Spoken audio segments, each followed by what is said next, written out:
કોઈપણ મિલકત માટે પિતાએ રજિસ્ટ્રાર સાટાખત કર્યું હોય તો પુત્રએ તે મિલકતનું દસ્તાવેજ કરી આપવો પડે તે પ્રકારનો એક ચુકાદો પોરબંદરની કોર્ટે આપ્યો છે।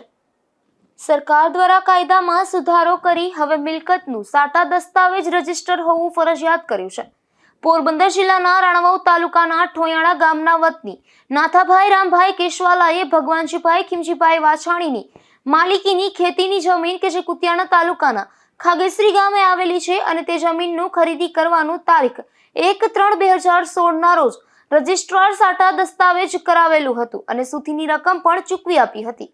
અને તારીખ 29/1/2017 ની પાકું અઘાટ વેચાણ દસ્તાવેજ કરવાની મુદત નક્કી થયેલી હતી, પરંતુ તે પહેલા જ તારીખ 9/7/2016 ના રોજ ભગવાનજીભાઈનું અવસાન થઈ જતા અને તેથી તેનું પાકું અઘાટ વેચાણ દસ્તાવેજ થઈ શકે તેમ ન હોવાથી તેની પત્ની તથા સંતાનો દ્વારા પાકું અઘાટ વેચાણ દસ્તાવેજ કરવાની ના પાડી દેતા ખરીદનાર નાથાભાઈ કેશવાલા દ્વારા તેમના એડવોકેટ ભરતભાઈ લાખાણી મારફતે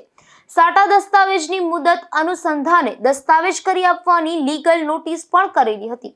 પરંતુ આમ છતાં વારસોએ દસ્તાવેજ ન કરી આપતા પોલીસની કોર્ટમાં સાટાખાતના અમલ કરવાનો દાવો કર્યો હતો, જે મામલે પોરબંદરના પ્રિન્સિપલ સિનિયર સિવિલ જજ પટેલ દ્વારા તમામ વારસોને કોર્ટના હુકમની તારીખથી 60 દિવસમાં સાટાખતનો અમલ કરી ખરીદનાર જોગ પાકું અઘાટ વેચાણ દસ્તાવેજ કરી આપવાનો હુકમ કર્યો છે અને સાથે સાથે દસ્તાવેજ ન થાય ત્યાં સુધી મિલકત કોઈને વહેંચવી નહીં તેવો મનાઈ હુકમ પણ આપેલ છે। નિપુલ પોપટ, ગુજરાત ન્યૂઝ, પોરબંદર।